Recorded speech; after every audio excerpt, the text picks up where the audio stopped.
Geç kalıp koydum ben de.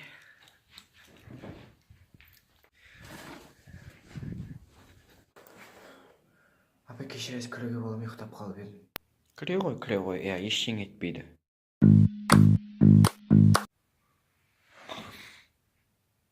Сағат неше болды? 8-де 10 кетіпті. 5 мен жата тұрайын. Больницадан келатырмын деп айта салар.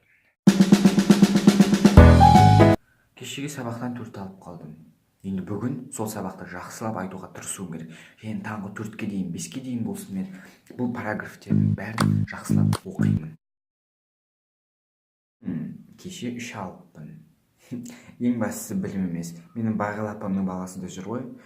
Кезінде 3-ке оқып, ал қазір бір бастық. Қоңырау соғып кетті ма не уже? Мен келесі сабаққа дайындалып отырайын. Қоңырау соқты ма уже? Енді апайдың айқайынсыз кішкене ұйықтап алсам болады екен.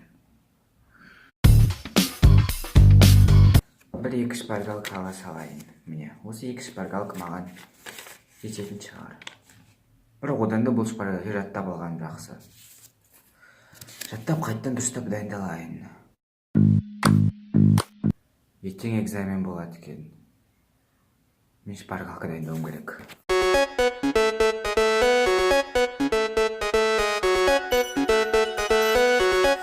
Шпаргалкалерім дайын. Бүгін бақылау жазады екенбіз. Менің кеше бүгінгі бақылауға дайындалғаным қандай жақсы болды. Бүгін есептің барлығын тарсылдап шығарып тастаймын. Бақылау жазамыз.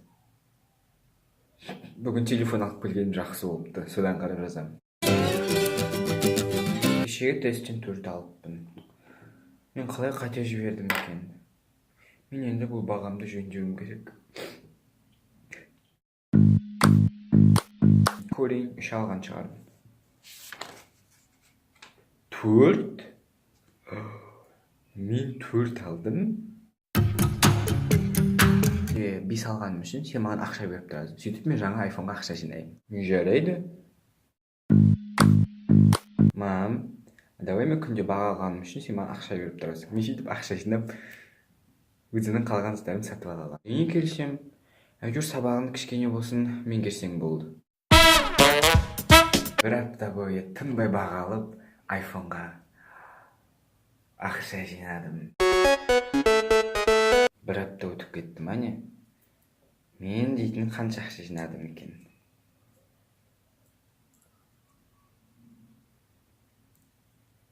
Сондағы 6 теңге. Барып сағыз алам.